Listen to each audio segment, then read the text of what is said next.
Hi, everyone, and welcome to our fourth night of storytelling. So, welcome back if you joined us for the other three. I want to say a special welcome to some people who are joining us each evening who have not been campers at Centauri yet, but are actually joining us at camp for the first time this summer. So, you are getting a head start on some of the stories you'll hear at camp, and welcome to these storytelling sessions. And also, we have people who are joining us who were campers maybe 1 or 2 decades ago. And so, a special welcome to you guys who are reconnecting with the stories you heard when you were kids. And we have people joining us from different parts of the world. So, I'm really excited to get back to this on our fourth evening. I know it's going to get a little harder as time goes on to come up with the stories, but at the moment, we still have plenty that we share every summer at camp, and they're the ones that I'm telling. So actually, one of the ones I'm telling tonight is a story I've been telling for at least 10 years at camp. So, as before, I would love to invite you all to get as comfortable as possible. I want to remind you that I'm telling a story, I'm not reading it, so it won't sound perfect. And I apologize for that, but I think that is part of the connection. It's part of, I think, what makes stories special is the telling of them. And so please just grab your favorite pillow or blanket and get yourself a drink, make yourself comfortable. Tonight, I'm going to be telling a Chinese story again. It's one that I first heard and that was first told to me over a decade ago, and I've shared it with a lot of campers ever since. So once you're ready, close your eyes, and as before, visualize yourself in a room filled with people also listening to the stories. At camp, there's usually about 100 of us, and we grab blankets, everybody's in their pajamas, we grab pillows. People come into the theatre, they find a space on the floor, they make themselves comfortable. We have warm lights, we put the theatre lights on, warm lighting. We always have some music in the background, and then what we do is we invite people to close their eyes, and we say that we're trying to create a connection through image. So to visualize something in your mind and to know that other people are doing the same thing as you are, visualizing the same thing, taking the same journey at the same time. So that's where we need to begin. Close your eyes, and tonight's story is called The Dragon's Pearl.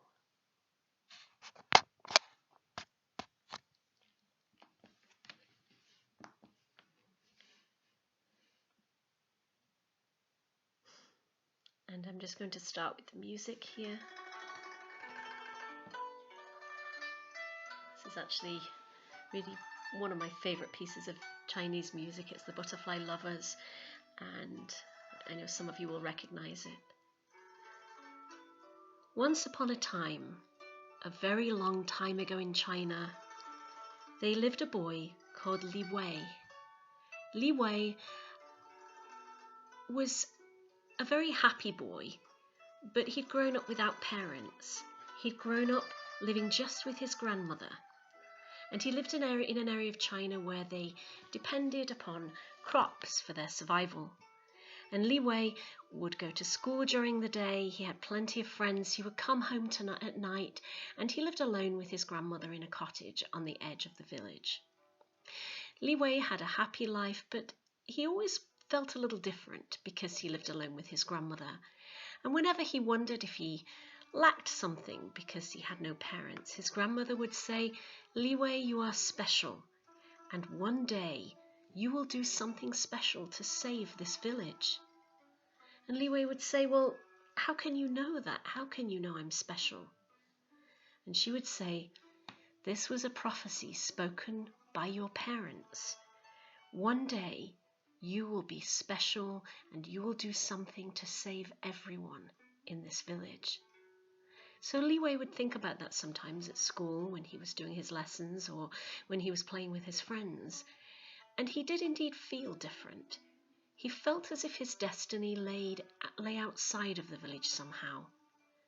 And time went on, and as he grew, he didn't seem on the outside to be much different from anybody else, except that he was a dreamer, and he wondered what it was he would do one day to save his village. Well, there came a time when rains did not fall, and when life became much harder in the village. The crops withered in the fields, and everyone was suffering. People would go home at night, and their rice jars were empty. They would get up in the morning, and although they worked hard in the fields, the yield was so low. If only there would be rain, people said to each other. If only the rains would fall, everything would be okay. And the villagers would look up in the sky, but there was not a cloud in sight. The only clouds were the ones over the mountains, far, far away. And Li Wei, like everybody else, prayed for rain, hoped and dreamed of rain, and food was becoming scarce in his home. "It is time for you to work now," the grandmother said. "You must go up into the mountains, where perhaps the rains are still falling. You must find grass to feed people's cattle. You must cut the grass, put it in a sack, bring it down to the village and sell it in the marketplace. Maybe that way we will have enough money to buy rice." So the next day, Li Wei set out. He set out into the mountains, knowing that his grandmother was depending upon him, and knowing that he had to find grass to sell in the marketplace so they would have rice to eat. And all day he walked up into the mountains. And there, to his surprise, amongst an area of grass that was parched, he found one small area where the grass grew waist high. He looked at this and thought, how strange it was. Perhaps there is an underground source of water, he thought to himself. Perhaps that's why here up in the mountains there is one small area of lush and tall grass when everything else is dead. But he didn't really question it too much because he had to get back to the marketplace with the grass. So he took his scythe and he chopped it down and he stuffed the grass in his sack and he ran back down the mountain place into the village. And when he got to the market, he stood right in the middle of the market and he held up his sack of grass, knowing that most of the farmers had cattle who had nothing to eat. And he asked for somebody to buy the grass in exchange for rice. And there was quickly somebody willing to buy it, and he ran home, and that night he and his grandmother were able to eat as much rice as they wanted. The next day, Li Wei got up, and his grandmother said, "You must do the same thing as yesterday. You must go and look for grass up in the mountain, and when you find lush green grass, you must cut it down, and you must bring it to sell in the marketplace." "I'll go somewhere else," said Li Wei. "I'll go somewhere new. There's bound to be somewhere else with fresh green grass." But his grandmother shook her head. "No," she said. "Go to the spot you went to yesterday. Who knows? Maybe there is more than meets the eye here. Maybe that area you were in, maybe there's something magic about it." So Li Wei, not quite trusting what she said, went right back up the mountain place to the same spot he'd been at the day before. And to his absolute amazement, the area that he had chopped down the day before had grown waist high with thick, lush, green grass again. "How can that be?" he thought to himself. "Grass takes many, many weeks to grow this high, certainly not a single night." But he didn't question it. Instead, he filled his sack full of the lush green grass, and he ran down the mountainside and into the marketplace, where he held up his sack of grass and quickly found a buyer.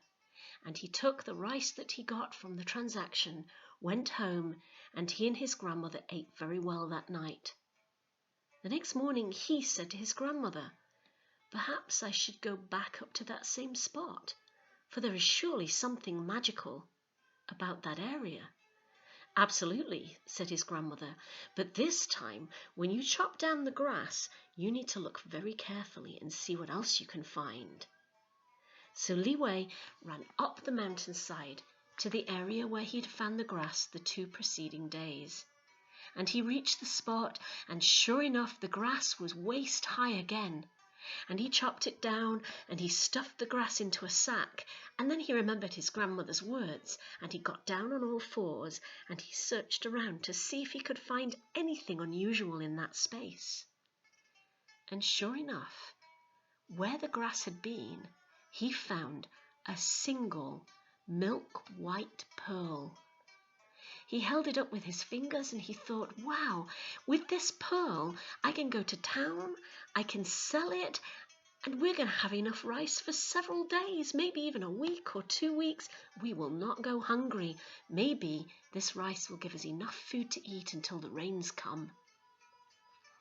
So he took the rice, he took the pearl, he put it in his pocket, he shouldered the sack full of grass, and he took it down to the marketplace. And when he got to the marketplace, he sold it again, and then he walked home whistling to his grandmother. And he showed her the pearl. She was also amazed, and she laughed with joy. She said, "You're right. Perhaps now we don't have to fear being hungry. Perhaps now we'll be fine until the next rains come." She took the pearl from him, and she placed it inside the rice jar, where at the end of their meal they still had 2 or 3 grains of rice at the bottom. And she said to him, "Let's leave the pearl in here overnight, and in the morning you can take it to the market, and perhaps we'll find a buyer, and if not, we'll walk into town together, and perhaps we'll find someone to buy it there." So Li Wei put the pearl into the rice jar, and off he went to bed. And he had strange dreams all night long, dreams in which his parents from long ago appeared to him and said to him in voices he'd almost forgotten, "You are destined for something great. Your destiny lies not in this village, but somewhere else. Yours is not the destiny of a boy or a man or any human. Yours is a destiny greater than that." And Li Wei woke in the morning feeling strange, as if his future was meeting him. And he went into the main room of their cottage, and a strange sight greeted him. For where the night before there had been their rice jar with just 1 or 2 grains of rice and the pearl, now the rice jar was overflowing with rice. His grandmother was standing by the table looking amazed. She held the pearl in the palm of her hand. "Now I understand," she said, "for this is not an ordinary pearl. This is a magic pearl. And wherever it is placed, the thing it is placed around becomes far more than it was before. And so it was placed amongst 1 or 2 grains of rice, and now the rice jar is overflowing. Do you realize what this means?" Li Wei shook his head, still trying to catch up with her thoughts. "What this means," said his grandmother, "is that this entire village need not go hungry. For we can take this pearl, we can take a barrel with 1 or 2 grains of rice, leave the pearl in overnight, and by morning there will be a barrel full of rice, enough to feed the village." She was smiling from ear to ear. "We can do the same thing with medicine, with food for the cattle.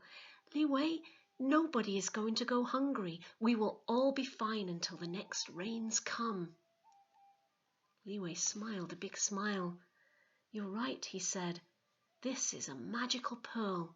And he snatched it from his grandmother's hand and ran out of the cottage, ran down into the middle of the village, into the marketplace, where he pulled up a crate and stood on top of it. He wanted to tell everyone the good news. "Look at this," he shouted. Come everybody, look at this." And all the villagers gathered around Li Wei and his crate in the middle of the marketplace. They saw the pearl that he was holding between a finger and thumb. "This is a magic pearl," shouted Li Wei. "You all saw the grass that I brought back the last 3 days. Well, all that grass was from the same place up in the mountain. And the grass grew overnight. It grew quickly. It became more than what it originally was because of this pearl. It's magic. When you put the pearl anywhere, whatever it has there becomes more than it already is." The villagers were amazed. "So," said Li Wei, "we can put this pearl into a barrel full of rice with just a few grains of rice in the bottom, and the next day the barrel of rice will be overflowing. We're not going to go hungry." He was so happy and so joyful that he could save his village. Maybe this is what I'm meant for, he thought, though it didn't feel quite as incredible as what he'd hoped. What he didn't notice was that although the people crowded next to him were as happy as he was, there were 3 people at the back of the crowds who were conspiring. These were 3 young men who were known to get up to mischief. They were known to be thieves. They were known to do dark deeds. And the 3 of them were whispering amongst one another. Just imagine, they told each other, if we had that pearl, we could put 1 gold coin in the bottom of a giant sack, and the next day we would have an entire sack of coins. We're going to be rich if we can get that pearl, they told each other. We could be kings, we could be emperors, we could travel the world, we could have the world at our feet, we could do whatever we want, and all we need is that pearl. And so they started to make plans to steal it. Li Wei went home, and his grandmother once again took the pearl and placed it at the bottom of a rice jar. Tomorrow, she said, we will have a meeting with the entire village, and we will decide how we proceed from here and what it is we do with this pearl. For now, we'll keep it in our rice jar to be safe. And Li Wei and his grandmother went to bed that night, and once again Li Wei had dreams, strange dreams. And he woke in the morning feeling that he'd been flying in his dreams, and that somehow he had been more than what he already was. He'd been more than a boy, more than a human, something different. And Li Wei woke just before dawn to hear a strange sound. It was not a sound he was used to hearing when he and his grandmother were still in bed. It was the sound of the latch being lifted on the door of the cottage. He held his breath. It wasn't his grandmother, for she was still sleeping in the bed next to him. He waited to see what he could hear. And sure enough, although it was barely daylight outside, and they did not expect visitors, and no one ever came to visit them in the cottage, someone was moving in the room beyond his. He could hear their footsteps. He could hear whispers. And Li Wei realized with horror that someone was breaking into the cottage to try to steal the pearl. He sat bolt upright in bed, and then very casually, very silently, he stood up and he moved to the door. And he could see the 3 thieves fumbling now around the main room of the cottage, chattering to each other, looking for the pearl. And he could hear the moment when they stopped talking, they stopped moving, and they saw the pearl at the bottom of the overflowing rice jar. And he heard them as they moved towards the table, knocked over the rice jar and fumbled inside it for the pearl. Now he knew one of them was holding it, and he realized that the fate of the entire village lay in his hands. For if the pearl was stolen, there would be people who would surely starve. And quietly he moved to the door. I'm just a small boy, he thought to himself. These are 3 grown boys. What can I do against them? And he realized that the only thing he had in his favor was surprise, that he could run in and take the 3 of them by surprise, and maybe, if he was lucky, he might get out of the door with the pearl. And now the 3 boys were studying the pearl, which lay on the palm of one of their hands. And Li Wei sprung from the door. He ran as fast as he could. He darted towards them and he knocked the pearl out of their hands, and it rolled past them to the corner. And Li Wei ducked under one of their legs. He sprang up behind them and he jumped for the pearl. And now he had the pearl in his hands, but the 3 boys were looking at him angrily. They formed a wall in front of him and started advancing towards Li Wei, who stood in the corner of the room with the pearl in the palm of his hand. What can I do? He thought to himself. What can I do to keep this pearl safe? And then something occurred to him. And maybe it was because he'd had a dream about this, because it's something you should never ever do in real life. It's something none of us should ever do. He took the object and he placed it in his mouth, and he swallowed. Li Wei swallowed the pearl, And while the three boys looked at him in shock, wondering what they should do next, Li Wei ducked under the legs again and sprang for the door. He threw the door open. He began to run. He could feel the pearl settle heavily in his stomach. And then suddenly, what he was feeling in the pit of his stomach wasn't heavy at all. It was light. It was like 1,000 wings fluttering. And as he was running, he began to feel different. He ran and he ran, and he realized he was running so quickly that he'd left the village and the three boys far behind. He was running through the valley, running towards the mountains. And as he ran, he realized he had an urge to run on all fours. And so he put his hands on the ground and continued running like that with his hands and his legs.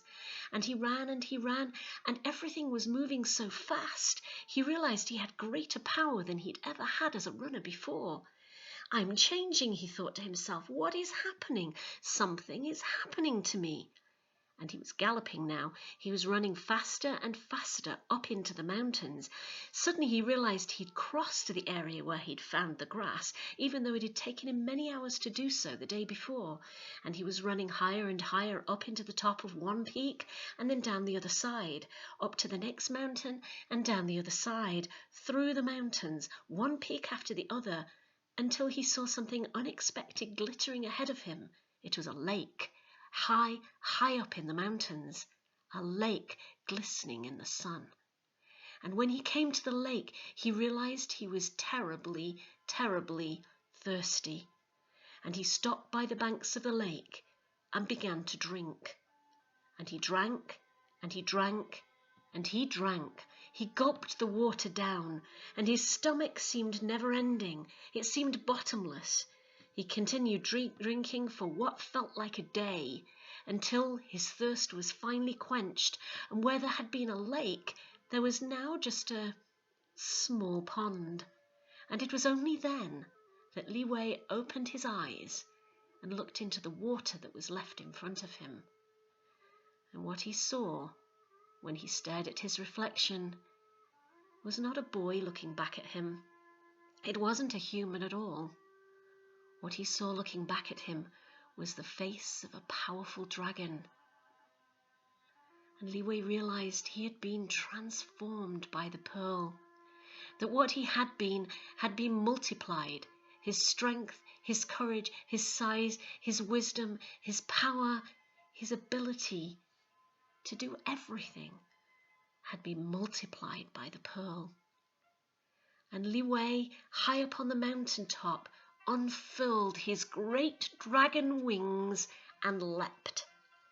He leapt into the sky, and he heard his wings beating. He saw them flash in the sunlight as he flew around the mountainside, his belly heavy with all the water, with the entire lake he'd drunk down.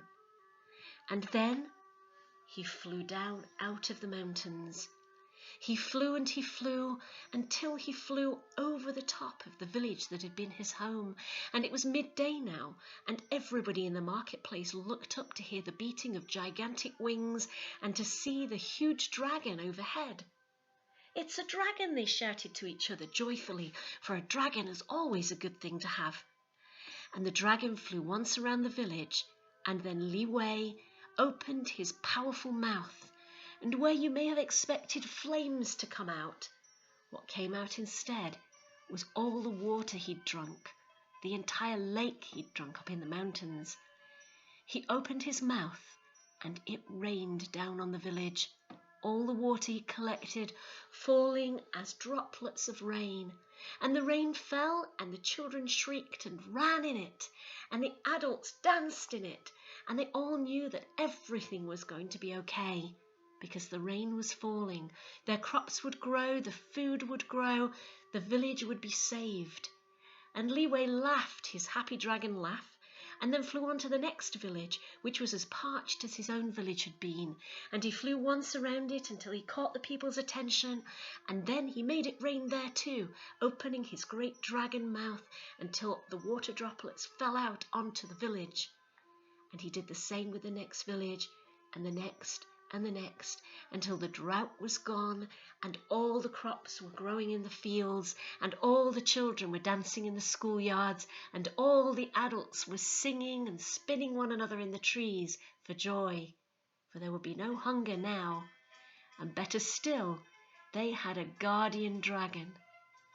And Li Wei, when he was fully tired and exhausted, flew back up into the mountains, where he curled up in a dragon cave and fell into a long, deep slumber. And the last thought he had before he fell asleep, he thought to himself, I will be a guardian to this valley forever. I'm going to keep these people safe. And whatever they need, I will give it to them, whether it be water to water their crops, or whether it be someone to guard them from their enemies. I will be their guardian forever. And then he thought of his parents, whose long ago voices had come to him in his sleep. He thought of how they had said, Li Wei, you are meant for something special.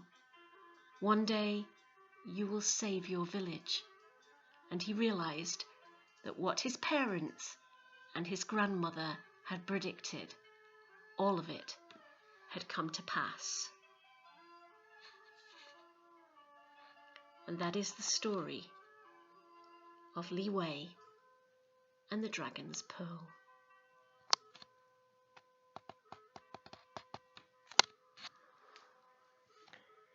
Good night, everybody, and I'll see you tomorrow night for story number 5.